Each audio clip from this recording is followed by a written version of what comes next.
प्रणाम। नमो नमः। प्रणाम। प्रणाम। पूज्यपाद वादी वेताल शांति सूरी जी महाराजा विरचित यह जीव विचार प्रकरण, जिसमें संसारी जीवों के 563 भेद की बात है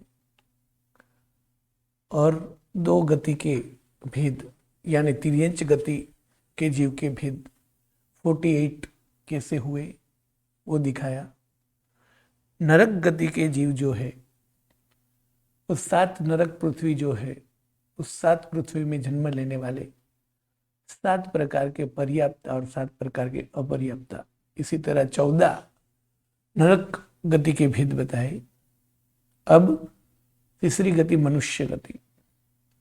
मनुष्य गति के जीव के भेद हैं 303 और जिसमें से 101 स्थल हमें देखने हैं, क्योंकि 101 जो स्थल है उसी जगह के 101 गर्भज पर्याप्ता, 101 गर्भज अपर्याप्ता और 101 समूर्छिम अपर्याप्ता, इसी तरह 303 भेद हो जाएंगे।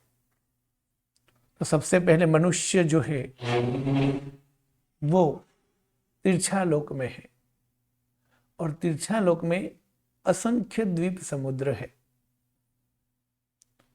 जैसे अधोलोक में 7 नारक भूमि है, उध्वलोक में देव विमान वगैरह हैं, तो तिरछा लोक में जो है, जो तिरछा लोक एक रज्जु यानी असंख्य योजन, मतलब कि एक राज लंबाई और एक राज जिनकी चौड़ाई है और जिनकी हाइट यानी मोटाई ऊंचाई 1800 योजन जिनकी है, ऐसा तिरछा लोक। वो तिरछा लोक जो है वो तिरछी दिशा में एक रज्जु जो है उसमें क्या आया हुआ है, तो असंख्य द्वीप और समुद्र। द्वीप माने भूमि और उनके चारों ओर समुद्र होता है, वापस द्वीप। तो इसी तरह असंख्य द्वीप समुद्र है। यहाँ सबसे बीच में है वो जम्बू द्वीप है। उसके बाद में रिंग आकार का, सर्कल आकार का, बैंगल आकार का जो है वो लवण समुद्र है। फिर उसके बाद में ग्रीन बेंगल आकार का जो है वो धातकी खंड है। उसके बाद में वापस वाइट सर्कल आकार या तो बेंगल आकार का जो है वो कालोदधी समुद्र है। उसके बाद में जो बेंगल आकार का है वो पुष्करार द्वीप है। माने सबसे पहले यह जम्बू द्वीप, यह लवण समुद्र, यह धातकी खंड, यह कालोदधी समुद्र और यह पुष्करार द्वीप। वैसे जम्बू द्वीप यहां से लेकर यहां तक है ऐसे, और वो 1 लाख योजन का है, जबकि लवण समुद्र यहां से लेकर यहां तक है सभी जगह पर 2 लाख योजन है। और उसके बाद धातकी खंड जो है वो 4 लाख योजन का है। उसके बाद में कालोदधी समुद्र जो है वो 8 लाख योजन का है। और उसके बाद में ये जो है पुष्करार द्वीप, ये यहां से लेकर यहां तक 16 लाख योजन का है पूरा गिने तो। किंतु बीच में सर्कल आकार का ये पर्वत है, पूरा पूरा सर्कल आकार में। तो इसके 2 विभाग हो गए। तो यहां से लेकर यहां तक है 8 लाख योजन, यानी अर्ध पुष्करार द्वीप माने आधा। इसी तरह जम्बू द्वीप 1 द्वीप, धातकी खंड दूसरा द्वीप और पुष्करार द्वीप पूरा यहां से लेकर यहां तक है कि बीच में एक सर्कल आकार का पर्वत है। तो इस क्षेत्र के दो विभाग हो जाते हैं द्वीप के। तो ये आधा पहला जो है वो यानी आधा पुष्कर द्वीप। इस तरह 1, 2 और 2.5 द्वीप हुए। कौन से? जम्बू द्वीप, धातकी खंड और आधा पुष्कर द्वीप, ये 2.5 द्वीप हुआ। और बीच में 2 समुद्र आए, एक लवण समुद्र, दूसरा कालोदधी समुद्र। यानी 2.5 द्वीप में, यानी यहां से लेकर यहां तक और इस तरफ यहां से लेकर यहां तक, इसी तरह चारों ओर, ये जो है वो 2.5 द्वीप है। और 2.5 द्वीप 45 लाख योजन का है। मतलब कि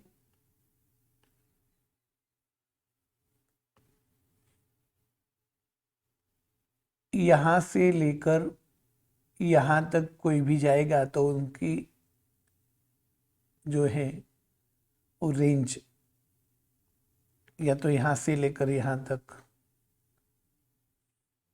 या तो यहां से लेकर यहां तक,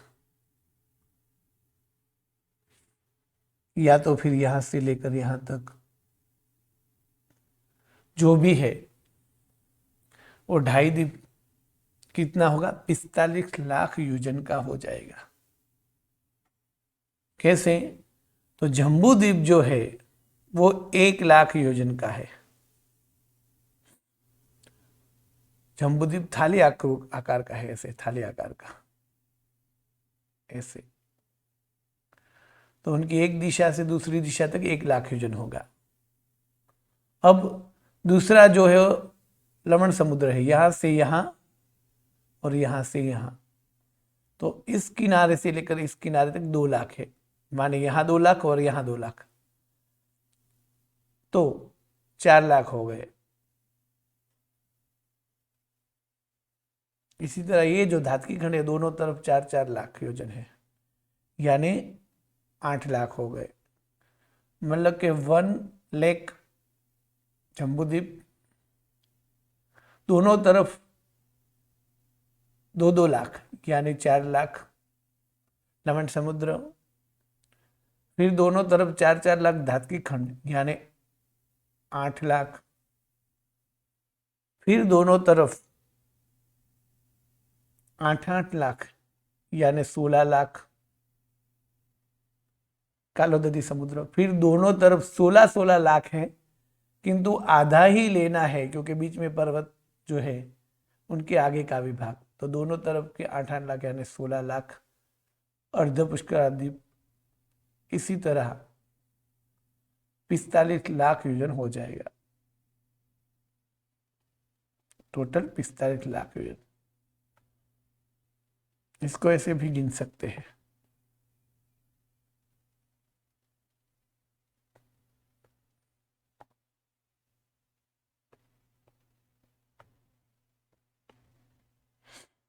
कि 2 लाख लवण समुद्र, 4 लाख धातकी खंड, 8 लाख कालोदधी समुद्र और 8 लाख पुष्कर द्वीप, यानी हो गए एक तरफ के 22 कुल मिलाकर, और ऐसे इस तरफ भी 22 यानी 44, और बीच वाला जम्बूद्वीप 1 लाख योजन का यानी 45। इसी तरह 45 लाख योजन का ये 2.5 द्वीप अधिद्वीप है। वैसे तिरछालोक में द्वीप समुद्र कितने हैं? असंख्य द्वीप समुद्र है। पहले जम्बू द्वीप, बाद में लवण समुद्र, उसके बाद में धातकी खंड, उसके बाद में कालोदधी समुद्र, उसके बाद में पुष्कर द्वीप, उसके बाद में पुष्करवत समुद्र, उसके बाद में वारुणीवर द्वीप, फिर वारुणीवर समुद्र, फिर शीरवर द्वीप, शीरवर समुद्र, घृतवर द्वीप, घृतवर समुद्र, इक्षुवर द्वीप, इक्षुवर समुद्र। इसी तरह आगे नंदीश्वर द्वीप, नंदीश्वर समुद्र, ये काफी सारे द्वीप समुद्र है और लास्ट में जो द्वीप समुद्र है उनका नाम है स्वयंभूरमण द्वीप और सबसे लास्ट में स्वयंभूरमण समुद्र। किंतु ये असंख्य द्वीप और समुद्र से बना हुआ ये तिरछा लोक, उसमें मनुष्य का जन्म और मरण सिर्फ 2.5 द्वीप में ही होता है, यानी 45 लाख योजन के इस क्षेत्र में ही होता है। और इस 45 लाख क्षेत्र में 15 कर्म भूमि है, 30 अकर्म भूमि है और लवण समुद्र में 56 अंतर्द्वीप है, यानी हो गई 101 जगह। तो जम्बू द्वीप में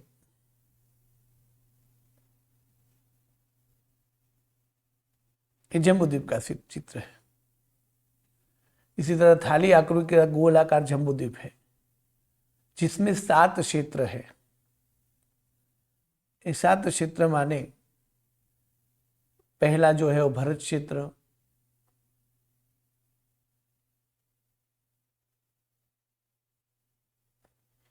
भरत क्षेत्र ये, उसके बाद में एक पदव्रत आएगा, फिर हिमवंत क्षेत्र दूसरा, फिर हरिवंश क्षेत्र तीसरा, फिर महाविद्य क्षेत्र चौथा, रम्य क्षेत्र पांचवा, हिरण्यवंश क्षेत्र छठा और ऐरावत क्षेत्र 7वां।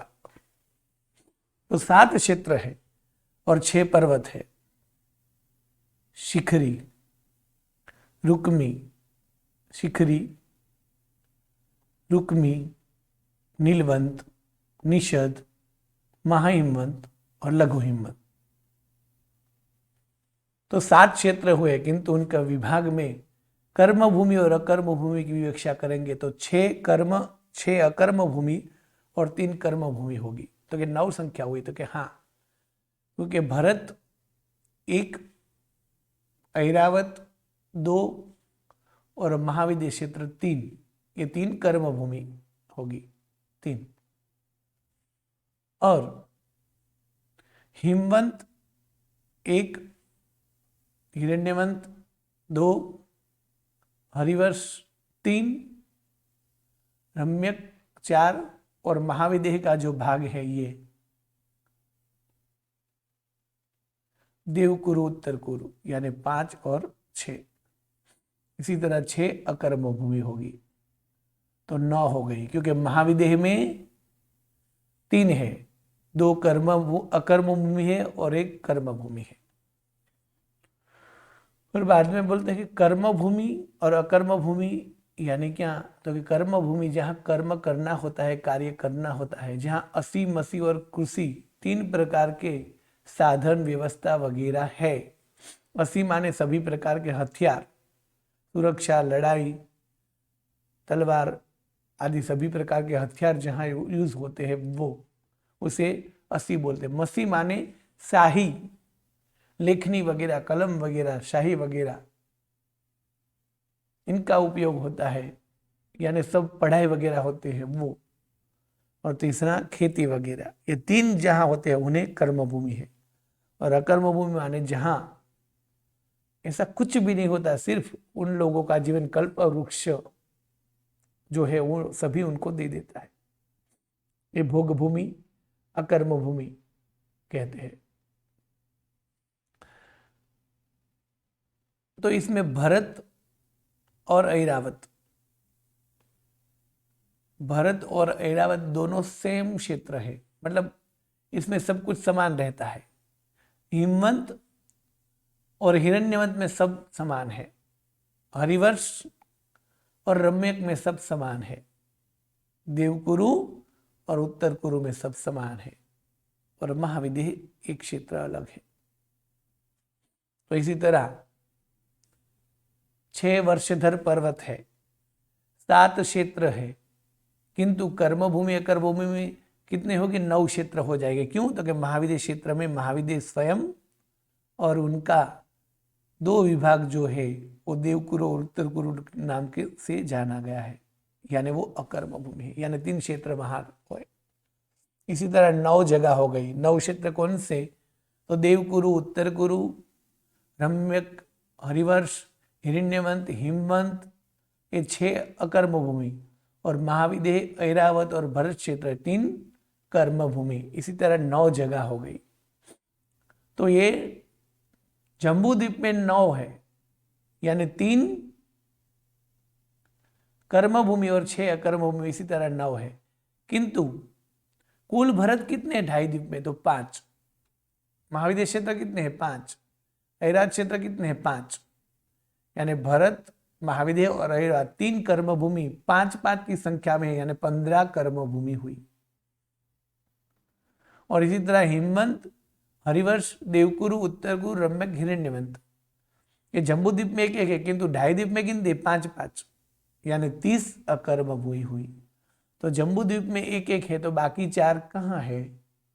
तो कहे जितने जम्बूद्वीप में है उससे दुगनी वो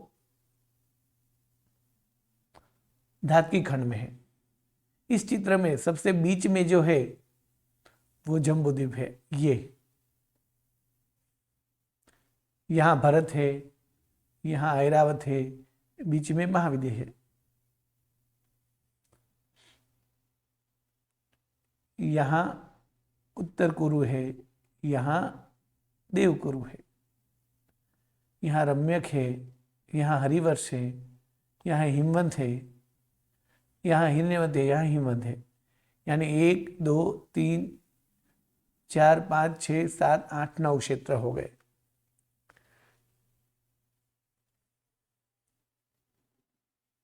और 6 पर्वत भी दिखाई देते हैं, बीच बीच में 6 पर्वत है। और इस जम्बूद्वीप के चारों ओर लवण समुद्र का ब्लू कलर का सर्कल है। लवण समुद्र पूर्ण होने के बाद में दूसरा क्षेत्र जो है वो है धातकी खंड। तो इस धातकी खंड में सब डबल डबल है। ये 2 भरत है, ये 2 ऐरावत है, ये 2 महाविदेह है, यानी सब कुछ डबल हो गया। इसी तरह ये 2 हिमवंत है, ये 2 हिरण्यवंत है, ये 2 रम्यक है, और ये 2 हरिवर्ष है। और सभी पर्वत भी 2-2 है। फिर उसके बाद में काला रंग का जो है ये है कालोदधी समुद्र। और उसके बाद में जो चित्र है वो है अर्ध पुष्कर द्वीप। और लाल रंग का जो है वो है मानुष्योत्तर पर्वत, यानी कि पुष्कर द्वीप नाम के क्षेत्र के 2 विभाग जो कर देता है वो, यानी आधा पुष्कर द्वीप एक गोल सर्कल आकार में जो है। यहां भी सब कुछ 2-2 है, 2 महाविदेह, 2 भरत, 2 ऐरावत। इसी तरह 2.5 द्वीप में 5 भरत हुए। देखो, एक जम्बूद्वीप में, 2 धातकी खंड में, 2 पुष्कर द्वीप में, यानी अर्धा पुष्कर द्वीप। इस तरह 5 भरत हो गए। इसी तरह 5 ऐरावत हो गए, एक जम्बूद्वीप में, 2 धातकी खंड में और 2 पुष्कर द्वीप में। इसी तरह सब कुछ 5-5 होगा। तो इस हिसाब से जो है 5 भरत, 5 ऐरावत और 5 महाविदेह, ये 15 कर्म भूमि हो जाएगी। और 5 देवकुरु, 5 उत्तर कुरु और 5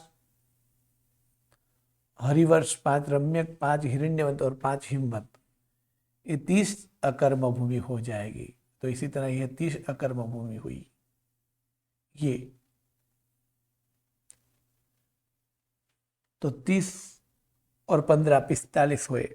अब 56 जो है वो अंतर्द्वीप है, और वो जगह जो है वो लवण समुद्र में है।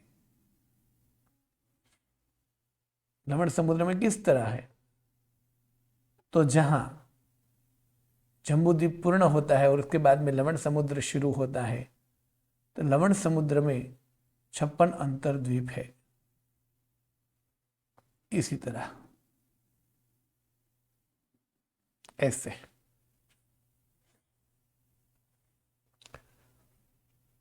तो जम्बूद्वीप का स्वरूप जब दिखाया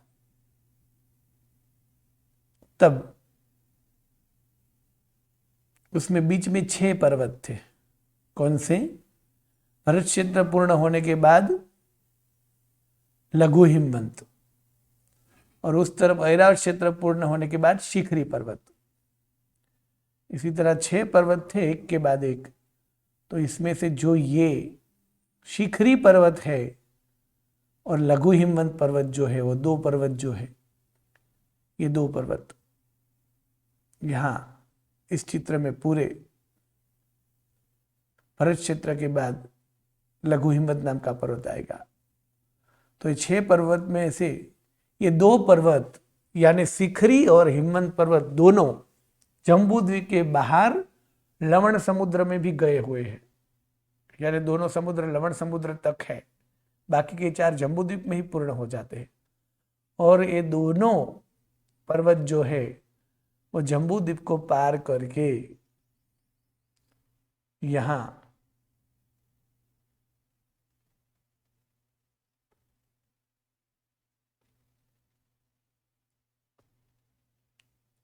ये जो शिखरी पर्वत है पूरा,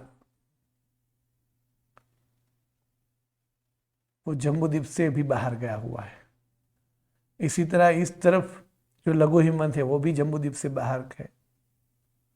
और बाहर लवण समुद्र में जाने टाइम ये दोनों पर्वत जो है, ये यहां से इस पर्वत के 2 विभाग हो जाते हैं, एक इस तरफ और एक इस तरफ। इस तरह यहां से भी इस पर्वत के 2 विभाग हो जाते हैं, एक तरफ और दूसरी तरफ। इस तरह इस पर्वत के लवण समुद्र में 4 भाग हो गए, 1 2 3 4। इसको दाढ़ा बोलते हैं। और इसी तरह इस पर्वत के भी 2 विभाग इस तरफ हो जाते हैं, 2 विभाग इस तरफ, और यहां भी ये पूरा पर्वत जो है उसके 1 2 3 4 5 6 7 8 दोनों पर्वत के मिलाकर 8 विभाग हो जाते हैं। और ये 8 विभाग इसी तरह समुद्र में जा रहे हैं। उसके एक विभाग का यह चित्र दिया है कि जो इसमें से निकला हुआ एक विभाग है जो है इसी तरह समुद्र में गया हुआ है। और इसके ऊपर 1 2 3 4 5 6 और 7 द्वीप है, एक एक पर्वत की दाढ़ा पर। यानी एक एक पर्वत की जो फाड़ है, यानी एक एक पर्वत की जो विभाग है, लंबा सा विभाग हुआ है, उसके एक एक विभाग पर 7 द्वीप है। और विभाग कितने हैं, दाढ़ा कितनी? 8 है। यहां दिखाई गई 8 है। शिखरी पर्वत की 2 इस तरफ 2 इस तरफ, 4 हुई। हिमवंत पर्वत की 2 इस तरफ और 2 इस तरफ। और एक एक दाढ़ा पर कितने कितने द्वीप हैं? 7। 1 2 3 4 5 6 7। ये सभी किसमें है? लवण समुद्र में है। यानी एक पर 7 है तो 8 पर 7 है, तो 8 गुना 7 यानी हो गए 56। यानी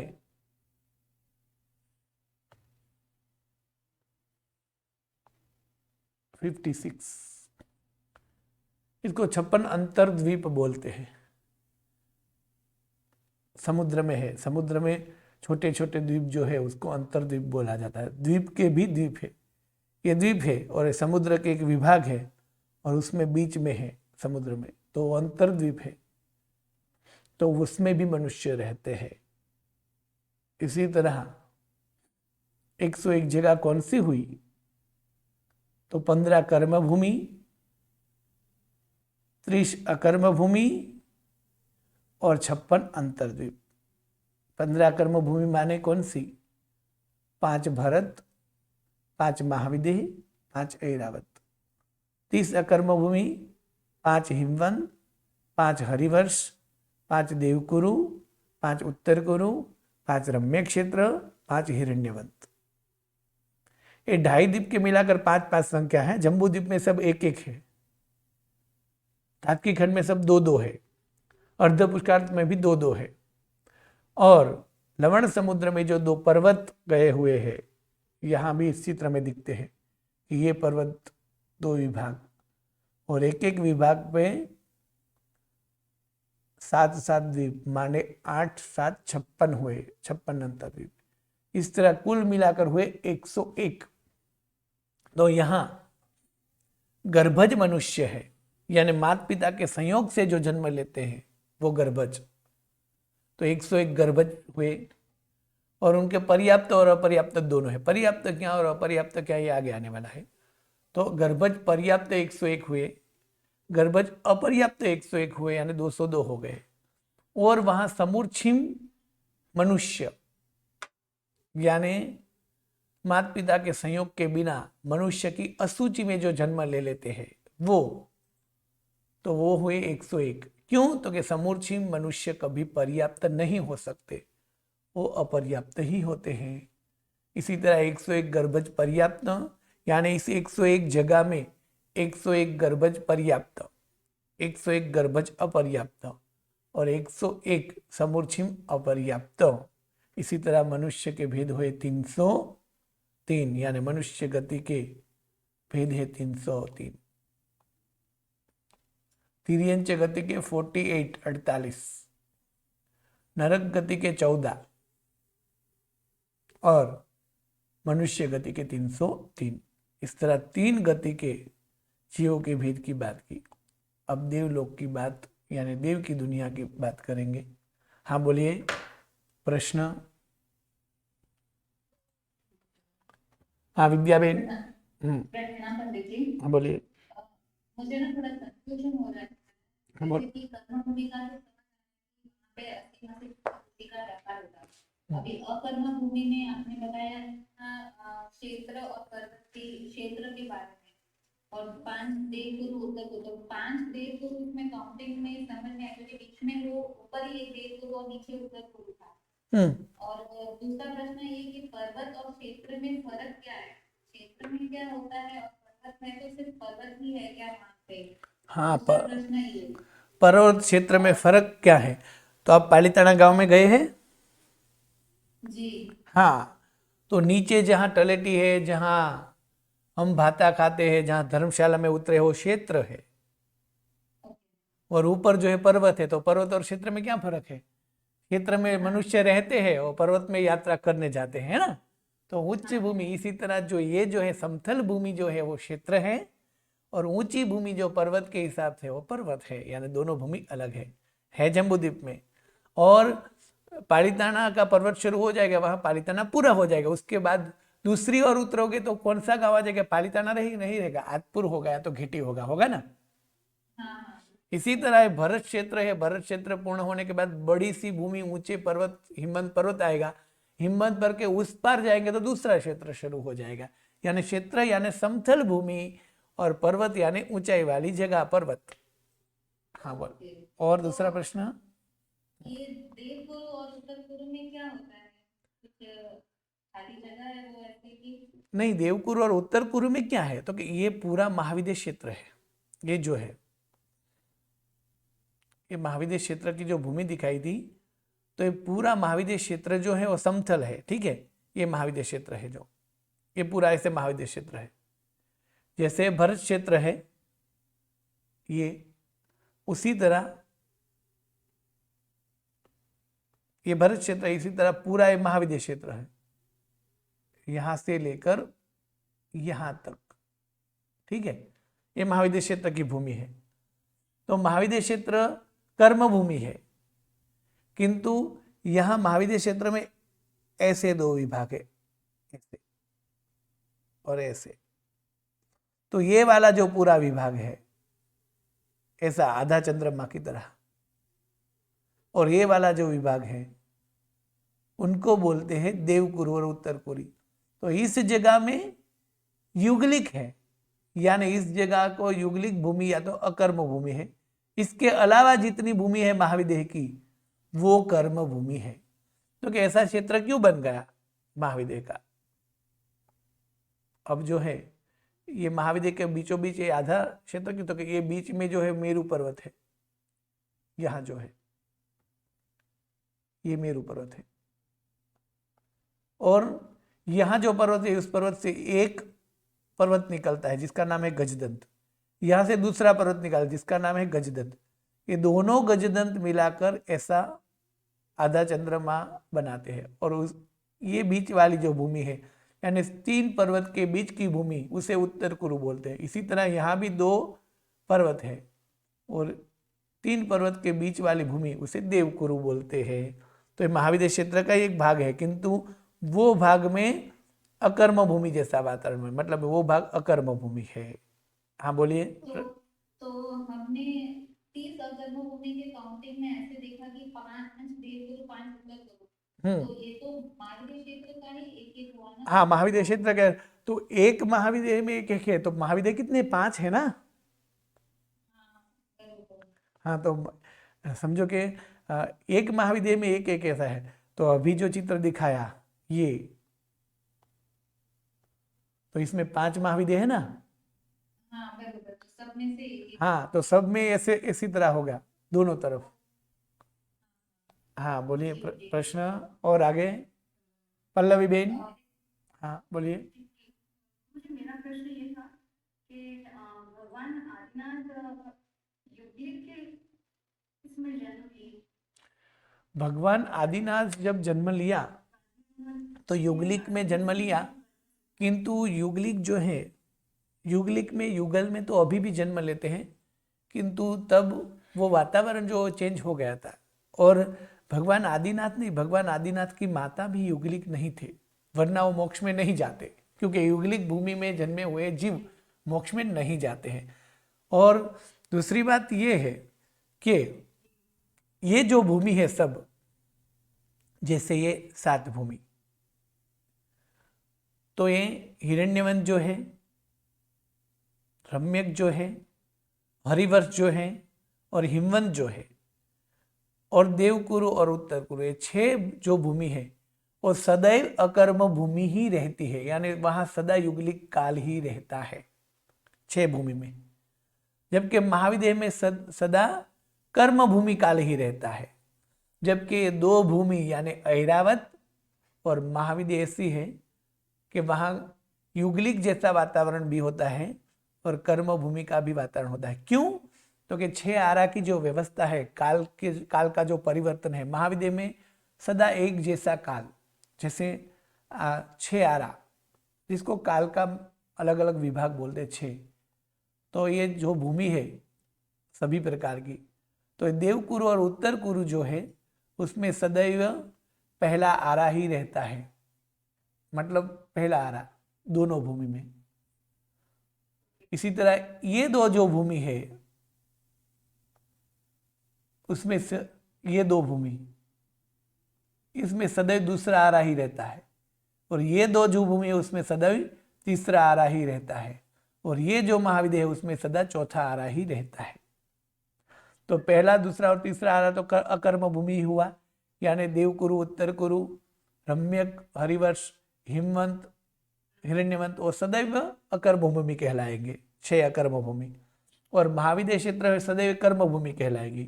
किंतु भरत और ऐरावत में 1, 2, 3, 4, 5 और 6 के 6 आ आएंगे, एक के बाद एक।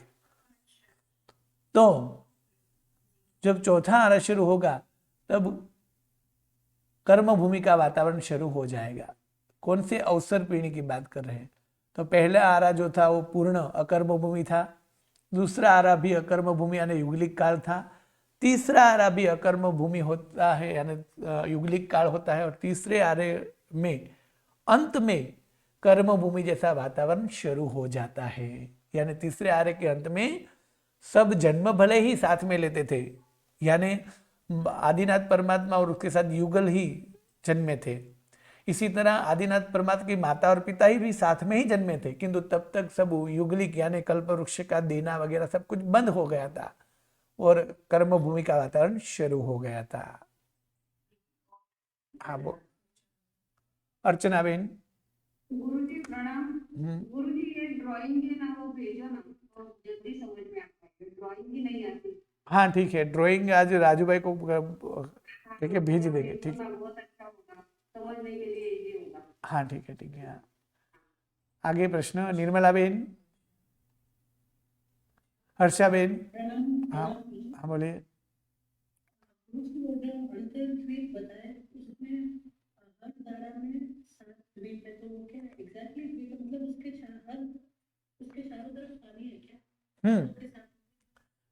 इसमें इस तरह है उसकी व्यवस्था कि ये जो जम्बूद्वीप है पूरा इस चित्र में बीच में है, उसके चारों ओर लवण समुद्र है।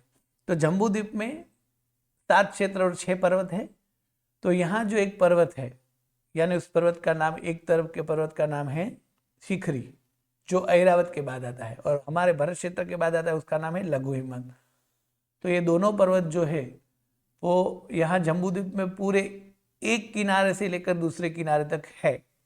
और उसके बाद में वो दोनों समुद्र भी या पर्वत लवण समुद्र में भी जा रहे हैं, और लवण समुद्र में जाते टाइम उस पर्वत के 2 विभाग हो जाते हैं। जैसे काफी सारे पर्वत में हम चढ़ते हैं तो दूर देखते तो वो 2 पर्वत, एक पर्वत के 2 विभाग हो जाते हैं। या तो काफी सारी नदियां में भी ऐसा होता है ना कि नदियां दूर तक एक धारा में बहती है और उसके बाद 2 धारा हो जाती है। तो इसी तरह लवण समुद्र में जाते टाइम इस पर्वत का जो विभाग है वो 2 धारा में, 2 भाग में बट गया है इस तरफ से, यानी 2 विभाग दूर दूर हो गए। और यहाँ भी ऐसा हो गया 2 विभाग। उसको दाढ़ा बोलते हैं। दाढ़ा माने पर्वत का एक विभाग, पर्वत का एक क्या बोले छोटा सा पर्वत पूर्णाहुति में निकला हुआ एक भाग। तो इस तरह 4 विभाग हो गए। तो ये 4 विभाग जो है, हाँ, ये 4 विभाग पूरे पानी में है, किंतु उसमें बीच बीच में ऊंची जगह है, यानी गोल सर्कल आकृति की वो। इसी तरह 6-6 द्वीप है, मतलब 7-7 द्वीप है। तो ये जो है पर्वत का विभाग पूरा समुद्र में गया है। तो यहाँ एक जगह ऐसी है, जो ये जगह वो द्वीप ऊंचाई की तौर पे, ये जगह समतल भूमि है, वापस इस जगह ऊंचाई भूमि है, ये जगह समतल है, ये जगह ऊंचाई भूमि वाली है। तो इस द्वीप में मनुष्य रहते हैं। तो इसी तरह 7 द्वीप, 7 ऊंचाई वाली भूमि है, जो समुद्र में होने के बावजूद भी दिखती है ऊंचाई पर। तो ये 7 द्वीप है, एक दाढ़ा पर 7 द्वीप है, यानी 7 ऊंचाई वाली भूमि है। और एक के बाद एक जो द्वीप है वो बड़ा होता जाता है। मतलब ये जो है 300 योजन का है, तो ये 400 योजन का है, ये 600 योजन का है, इसी तरह 700 योजन का है, ये 800 योजन का है, और ये 900 योजन का है। यानी 7वां द्वीप 900 योजन का हो जाता है। 300 योजन से शुरू होकर 3, 4, 5, 6, 7, 8, 9। हाँ बोलिए। तो ये सातों ऊंचाई पर है, मतलब चारों तरफ पानी है, लेकिन पानी स्पर्श नहीं होता, ऊपर ही है ना? हाँ ऊपर ही है। हाँ बोलिए, और प्रश्न निर्मला बेन।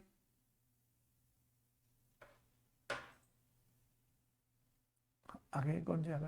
प्रणाम गुरुजी। हाँ बोलो।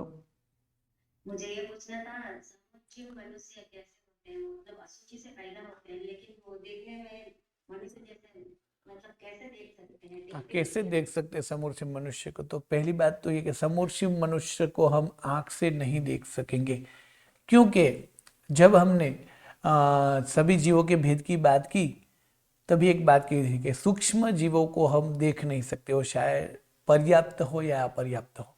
इसी तरह बादर जीव या तो गर्भस्थ जीव जो है वो भी अपर्याप्त अवस्था में नहीं दिखाई देंगे। यानी समूर्छित मनुष्य कभी आंख से नहीं दिखाई देते, और यदि हम उसे स्पर्श भी नहीं कर सकते, सिर्फ वो अंतर्मुख में ही मृत्यु होते हैं। किंतु वो 5 इंद्रिय वाले जीव होते हैं। और वो कहाँ उत्पन्न होते हैं? तो कि हमारे विष्ठा में, यानी संडास, बाथरूम, हमारा मेल वाले जो कपड़े भिगोए हुए, यानी 48 मिनट के बाद वो कपड़े ज़्यादा नहीं भिगोते। उसका कारण ही यही है, मेल वगैरह में समूर्छित मनुष्य उत्पन्न होते थे हमारे जैसे, मतलब पंचेंद्रिय वाले। किंतु हमारी तरह पूर्णतया आँख हो, कान हो, हमारे जैसा ही मुख हो, ऐसा नहीं हो सकता। क्योंकि वो सब तो पर्याप्त होने के बाद ऐसा होता है ना, सब आकृति वगैरह। तो इसका मतलब एक 5 इंद्रिय वाले यानी पंच इंद्रिय वाले जीव, किंतु वो तो अपर्याप्त दशा में ही मृत्यु हो जाते हैं, तो कभी दिखाई नहीं देते, कभी स्पर्श नहीं हो सकते, किंतु उनकी जो विराधना है उनका दोष लगता है। क्यों? तो कि उसके उत्पन्न होने में हम निमित्त बने हैं। जी गुरुजी। हाँ बोलिए भारती बेन।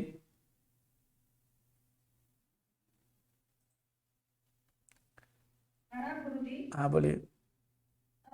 ગુરુજી મારે બે ડાઉટ છે. હમણાં સમૃદ્ધિનું આપણે કીધું હમ. તો કપડા ભીગાડીને રાખીએ તો એમાં ઉત્પન્ન થઈ જાય. हाँ समूर्छी मनुष्य कहाँ उत्पन्न होते हैं? तो समूर्छी मनुष्य देखो, मनुष्य के विष्ठा में, मनुष्य के पेशाब में, मनुष्य के थूक और कफ में, नाक के मेल में, वमन में, मनुष्य खून में, यानी मनुष्य की कोई भी अशुचि में मनुष्य उत्पन्न हो जाता है। अभी हमने कपड़े पहने हुए हैं तो वो कपड़े निकाल कर हम उसको भिगोएंगे, ठीक है ना? तो उस कपड़े में अब हम कपड़े धोएंगे कब? तो कि एक बार पहनकर हमें मालूम हुआ कि मैले है, तो मतलब कि उस कपड़े में हमारा मैल है तो है। वही कपड़ा हम पानी में भिगो देते हैं तो वो मैल भी पानी में जाएगा, तो वहां समूर्छी उत्पन्न होंगे। તો વહાં कैसे बच सकते हैं? कपड़ा में तो मेल तो रहेगा तो वो हाँ, कैसे बच सकते हैं, बराबर है।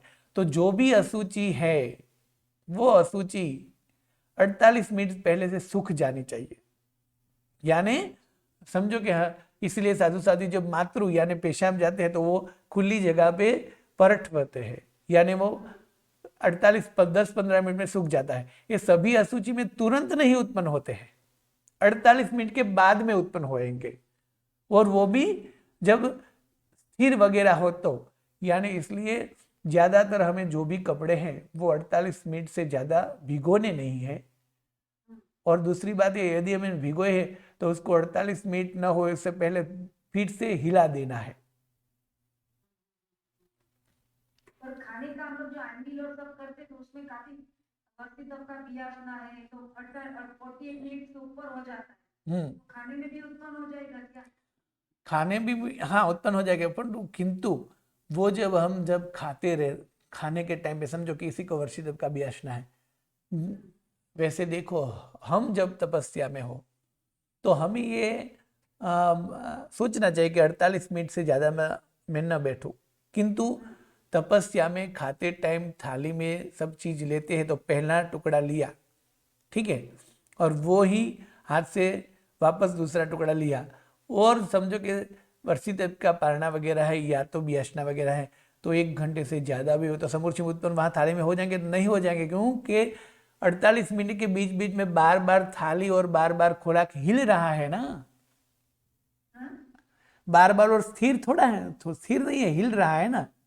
समझो कि तुमने दाल ली और चम्मच है वो मुंह में रखी और वापस जूठी चमची दाल में डाली, तो जो भी जितना भी खाते हो वो शायद 48 मिनट में एक बार तो हिल ही जाएगा ना, वो स्थिर नहीं रहेगा। तो स्थिर रहेगा वहां ही उत्पन्न होगा। हाँ वहां उत्पन्न होगा, स्थिर रहेगा, और जहां सूखेगा नहीं वहां। हाँ मुझे ये पूछना था दूसरा कि ये जो अभी सब क्षेत्र की बात हुई, हाँ तो अभी सब क्षेत्र में से खाली महाविद्य क्षेत्र से हम लोग अभी ये काल में ये आ रहा है महाविद्य क्षेत्र से ही मोक्ष प्राप्त करना। हाँ, क्योंकि कर्म भूमि में जन्म लेने वाले जीव ही मुक्ति में जाते हैं। 2.5 दीप में सभी जगह से मोक्ष में जाते हैं, किंतु उत्पन्न कहाँ होना पड़ता है? कर्म भूमि में। 15 कर्म, अकर्म भूमि से मोक्ष में गए हैं, कोई भी जगह ऐसी नहीं है जहां से मोक्ष नहीं गए हैं। तो अकर्म भूमि से कैसे मोक्ष में जाते हैं? तो कि भरत ऐरावत महाविद्य में जब उत्पन्न होते हैं वही जीव अकर्म भूमि में जाता है, या तो लवण समुद्र में जाता है, या तो यात्रा करने जाता है, तो सभी जगह से मोक्ष में गए हैं, किंतु उत्पन्न कहाँ होने हैं? कर्म भूमि में उत्पन्न हुए तो। और कर्म भूमि में भी भरत और ऐरावत में तो सभी टाइम पे मोक्ष नहीं मिल सकता, तीसरे और चौथे आरे में ही मोक्ष होगा, 5वें आरे में बंद हो जाएगा। हाँ 5वें आरे में भी मोक्ष में जाएगा, किंतु कब? चौथे आरे में उत्पन्न हुआ हो तो, ठीक है। तो भरत और ऐरावत में अभी 5वां आरा चल रहा है, तो अभी कोई मोक्ष में नहीं जाएगा, किंतु महाविदेह में सदा मोक्ष में जाएगा। हम लोग महाविदेह क्षेत्र में अगला जन्म ले तो ही हमारा मोक्ष हो सकता हाँ, अगले जन्म में यदि मोक्ष में जाना है तो महाविदेह होकर जा सकते हैं। है। अध्यात्म की बात तो वही हुई ना, ये सब समझ के हमको क्या साधना में आगे बढ़ना है ना। हाँ। ये नहीं कि एग्जाम के लिए या दूसरों को पढ़ाने के लिए सब याद रखे, लेकिन अभी ये सब इतना डिटेल में याद रखे, साधना के लिए क्या लेना है हमको, कि हमको इतना उत्कृष्ट साधना करे कि हम लोग महाविदेह क्षेत्र में चल, वो एक ही हमारे ऑल्टरनेटिव है ना। हाँ, ये जीवाचार पढ़कर यही ये सब जीवों के स्वरूप देखकर हमें क्या सोचना है, तो कि मैं बड़ा पुण्यशाली हूँ, मैं बड़ा भाग्यशाली हूँ कि मुझे पूरा पंचेंद्रिय प्राप्त हुआ है, मुझे मनुष्य भाव प्राप्त हुआ है, मुझे ऐसी समझूती प्राप्त हुई है, मुझे जैन धर्म प्राप्त हुआ है, और इन सब का स्वरूप देखकर मैं उन जीवों को दुखी नहीं कर सकता। वो कितने दुख में है ये सब मैं समझ सकता हूँ। ये सभी मेरे सुख के लिए नहीं है, उनकी प्राण की हत्या मेरे स्वार्थ के लिए नहीं करनी है। इस सब का टोटल मिलाकर ये हुआ कि विश्व में जहाँ भी जीव है वहाँ सिद्ध स्वरूप को निहारना है, यानी सभी जीवों के प्रति करुणा और प्रेम रखना है। और जो जड़ है, यानी सोना चांदी हीरा माणिक मोती मकान दुकान पैसा वगैरह है, वो जो है उसके प्रति वैराग्य प्रकट करना है। यानी जो जड़ है जिसमें जीव नहीं है उसमें राग नहीं करना है, यानी वैराग्य करना है, और जहाँ जीव है वहाँ वात्सल्य करना है। लेकिन कुछ एक पूछ लेती हूँ कि मेरा क्या हुआ है कि 2 दिन पहले हमारे घर पे वो पेंटिंग का काम चल रहा है, उसमें मैंने वो मंगल मूर्ति लगाई थी दरवाजे के ऊपर, तो उसने जानबूझ के नहीं किया, लेकिन वो मूर्ति उससे गिर गई और वो टूट गई। इतना दुख हो रहा है, तो मैं सब में सिद्ध वो प्रैक्टिस कर रही हूँ कि सब में सिद्ध और किसी के ऊपर द्वेष भाव नहीं रखना है, लेकिन मुझे उस पर इतना गुस्सा आ रहा है, मेरा वो कंट्रोल ही नहीं हो रहा है, उसने मेरा भगवान तोड़ दिया। अभी वहाँ कैसे लिया जाए भगवान के साथ उसने ऐसा। हाँ, देखिए, भगवान टूट तब जाते हैं कि हृदय में बैठे हुए भगवान खंडित हो जावे, वैसे टूटने का अर्थ ये है, ठीक है। तो और दूसरी बात कि भगवान तब टूट जाते हैं जब हम अपने आत्मा को मलिन करते हैं, और वास्तव में परमात्मा की आसाधना भी तभी होगी जब जब हम अपने आत्मा को मलिन करेंगे। देरासर मंदिर जी में भी जाने की सबसे आवश्यक क्रिया यही है कि परमात्मा की पूजा करने में, परमात्मा की पूजा में पुण्यबंध है, शुभ भाव होता है, वो तो है ही है, किंतु परमात्मा में वास्तव में अपना प्रतिबिंब निहारना होता है। और ये सभी जो है वो आलंबन है, यानी मंगल मूर्ति वगैरह जो है वो कालजी रखना है, टूट न जाए, वो ये सब जो है उनकी कालजी यानी प्रयास ऐसा करना है। किंतु टूटने के बाद में जो है उनकी विधि है, उनको कैसे विसर्जन कर देना है या तो दूसरी कैसे स्थापन करनी है। यदि टूट जाने के बाद सिर्फ आर्तज्ञान होता है तो वो अच्छा नहीं है। इसलिए जानबूझकर यदि तोड़ी हो तो उस पर उसको पाठ सिखाने के लिए ठीक है, थोड़ा गुस्सा वगैरह है वो बात अलग है, किंतु जानबूझकर तोड़ी नहीं है, ऐसा कुछ हुआ नहीं है, फिर भी टूट गई है तो हमें ये सोचना है कि शायद ये मंगल मूर्ति जो है, और मूर्ति को देख देख कर मैं भावुक होता था, अब मेरी कक्षा ऐसी आनी चाहिए कि सभी जगह पर मुझे परमात्मा दिखने चाहिए, यानी मुझे मूर्ति का आलंबन न मिले तो भी मुझे परमात्मा दिखेंगे। इतने वर्षों तक मैंने ऐसे देखा है तो मेरे ऐसे अभ्यास होना चाहिए, और इसी अभ्यास को मैं कायम रखने के लिए जिसने तोड़ दी है उसमें भी परमात्मा का दर्शन करके मैं अब ऐसा कर सकता हूँ कि इससे भी नयन रम्य मूर्ति, इससे भी सुंदर ऐसी मूर्ति लाकर वापस रख देता हूँ, हर रोज वापस दर्शन करता हूँ। गुरुजी उसमें खाली वो पार्सनल भगवान थे तो उसकी ऊपर की पैन ही टूटी है, तो मुझे मूर्ति का क्या बोल रहा है कि वो आप वापस ज्वाइन कर सकते हैं पेडिग्री से? हाँ, कर सकते हैं, मूर्ति रख सकते हैं फिर? हाँ कर सकते हैं, और मंगल मूर्ति हो तो दूसरी मूर्ति भी ले सकते हैं, ठीक है। Okay Guruji, thank you so much. प्रणाम, नमो नमः,